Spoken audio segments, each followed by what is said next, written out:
ॐ सहनाववतु सहनौ भुनक्तु सह वीर्यं करवावहै तेजस्विनावधीतमस्तु मा विद्विषावहै। ओम शांति शांति शांति। हरि ओम। तो भगवान अब आगे कहते हैं, समम पश्यन् हि सर्वत्र समवस्थितम ईश्वरम न हि नस्ति आत्मना आत्मानं ततः याति पराम गतिम। तो भगवान कहते हैं कि जो पुरुष सब में समभाव से स्थित हुआ परमेश्वर को समान देखता है और इसके साथ साथ पहले तो सबको सब में, स्वयं सबको परमेश्वर को सब में देखता है और समान भाव से स्थित देखता है, वह जो ऐसी स्थिति में पहुंच जाता है वह अपने द्वारा अपने को नष्ट नहीं करता, इससे वह परम गति को प्राप्त होता है। थोड़ा सा इसको गहराई में जाते हैं, देखते हैं कि क्या कह रहे हैं भगवान यहाँ पर।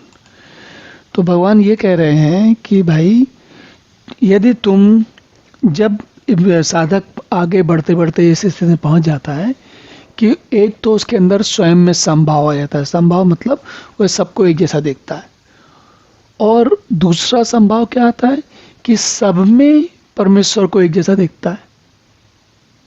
तो दोनों तरीके से, एक सब में समभाव और सबके अंदर परमेश्वर को एक जैसा देखता है।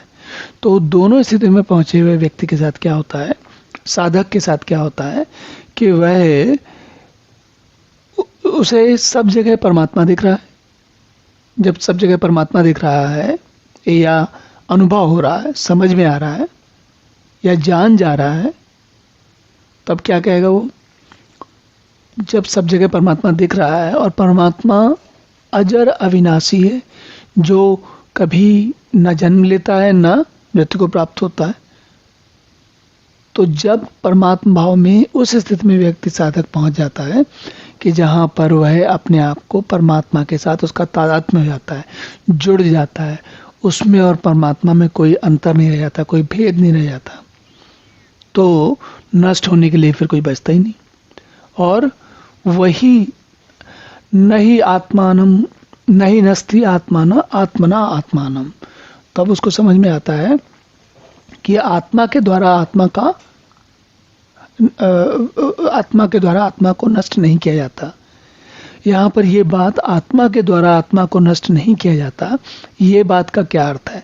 इस बात का अर्थ है, याद करिए, अर्जुन युद्ध में है और अर्जुन को ये लग रहा है कि वे दूसरे लोगों को मार देंगे, लेकिन आत्मा तो अर्जुन में भी है और आत्मा बाकी लोगों में भी है, और आत्मा अविनाशी है।